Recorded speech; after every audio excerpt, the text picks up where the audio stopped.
Hello বন্ধুরা, doctor মেশিনে আপনাদের স্বাগত। আজ আমরা একটা মাল্টিপ্যারা মনিটরের মেইন বোর্ড সমস্যা নিয়ে আলোচনা করব। এই ভিডিওতে আমি আপনাদের দেখাবো কিভাবে মেইন বোর্ড খুলতে হয় এবং সাধারণ কিছু সমস্যা সমাধান করা হয়। তো মনিটরের শুরুতেই মনিটরের পেছন অংশটা থেকে স্ক্রুগুলো খুলে নিলাম। খুলে নেওয়ার পর সাবধানে পেছনের ঢাকনাটি সরানো হলো। মেইন বোর্ড এখন তোমরা সরানোর পরেই দেখতে পাবে। তার আগে আমরা মেশিনের যেটা মেন পার্ট বলতে মনিটর যেটার উপরে থাকে, তো সেই পার্টটা আগে তোমাদের সুন্দর করে খুলে নিয়ে তোমরা দেখতে পাবে যে ভেতরে মেইন বোর্ডটা অবস্থিত। তো এই মেশিনটা যেটা মেন প্রবলেম হয়েছিল সেটা হচ্ছে স্পিকার থেকে ঠিকঠাক আওয়াজ আসছে না।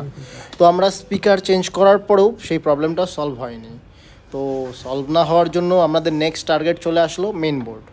তো আমরা শুরুতেই মেইন বোর্ডটাকে ভালো মতো দেখে নিচ্ছি কোথাও কোনো সমস্যা হয়েছে কি না।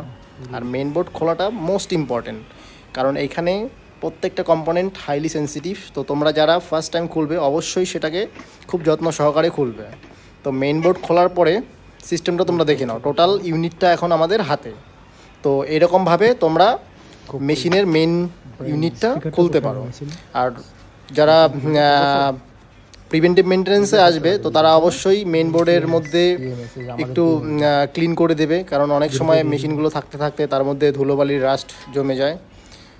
তো গাইস, এরকম ভিডিও এই চ্যানেলে একমাত্র অ্যাভেলেবেল থাকে সবসময়। তো যারা শিখতে চাচ্ছো বা জানতে চাইছো বা এইরকম মেশিনের প্রবলেম আছে তারা অবশ্যই কমেন্ট করো, কন্ট্যাক্ট করো, আমরা সার্ভিসও প্রোভাইড